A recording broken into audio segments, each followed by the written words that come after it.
গেটের শাটার খুলতেই বিক্ষোভকারীদের উপর একে একে রাবার বুলেট, টিয়ার গ্যাস ও ফ্ল্যাশব্যাং ছোড়া শুরু করেছে মার্কিন নিরাপত্তা বাহিনী। পরিস্থিতি সামাল দিতে মোতায়েন করা হয়েছে ২,০০০ ন্যাশনাল গার্ড।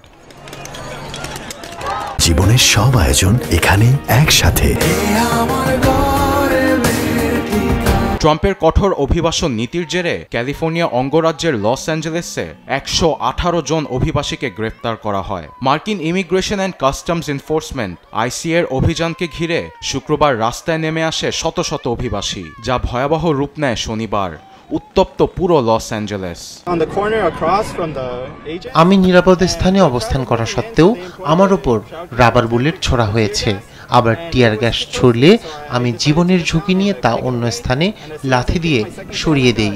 সবকিছু দেখে মনে হচ্ছে এখানে যেন এক যুদ্ধ চলছে। বিক্ষোভকারীদের সামাল দিতে আইনশৃঙ্খলা বাহিনীর সঙ্গে দুপক্ষের বিভিন্ন স্থানে হয় তুমুল সংঘর্ষ। কিছু কিছু জায়গায় যানবাহনে আগুন ধরিয়ে দিয়েছে বিক্ষোভকারীরা। তাদের ছত্রভঙ্গ করতে অস্ত্র হাতে নিয়ে একজোট হয়ে কাজ করছে নিরাপত্তা বাহিনী। পরিস্থিতি যাতে আরও ভয়াবহ না হয়, এজন্য ২,০০০ ন্যাশনাল গার্ডই শৃঙ্খলা আবার ফিরিয়ে আনতে পারবেন বলে মনে করেন মার্কিন প্রেসিডেন্ট ডোনাল্ড ট্রাম্প।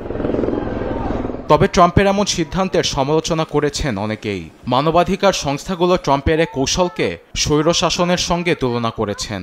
আবার এমন সিদ্ধান্তের কারণে রাস্তায় আরও মানুষ বিক্ষোভকারীদের সঙ্গে যোগ দেওয়ার সম্ভাবনা দেখছেন আইনশৃঙ্খলা বাহিনীর উচ্চ পর্যায়ের কর্মকর্তারা। আবার ন্যাশনাল গার্ড মোতায়েনের জন্য ট্রাম্পের সিদ্ধান্তের বিরোধিতা করছেন ক্যালিফোর্নিয়ার গভর্নর গ্যাভিন নিউসাম। এমন পদক্ষেপকে উদ্দেশ্যপ্রণোদিতভাবে উস্কানিমূলক বলে আখ্যা দেওয়ার পাশাপাশি ট্রাম্পের ওপর থেকে জনগণের আস্থা উঠে যাবে বলেও মনে করেন তিনি। আবার এমন পরিস্থিতি সামাল না দিতে পারার জন্য গভর্নরকে এক হাত নিয়েছেন ডোনাল্ড ট্রাম্প। এদিকে বেশি বিশৃঙ্খলা তৈরি হলে ইউএস মারিনও সতর্ক আছে বলে জানান মার্কিন প্রতিরক্ষামন্ত্রী পিট হেগসেথ। আরবেদ আফসার, নিউজ ডেস্ক, দেশ টিভি।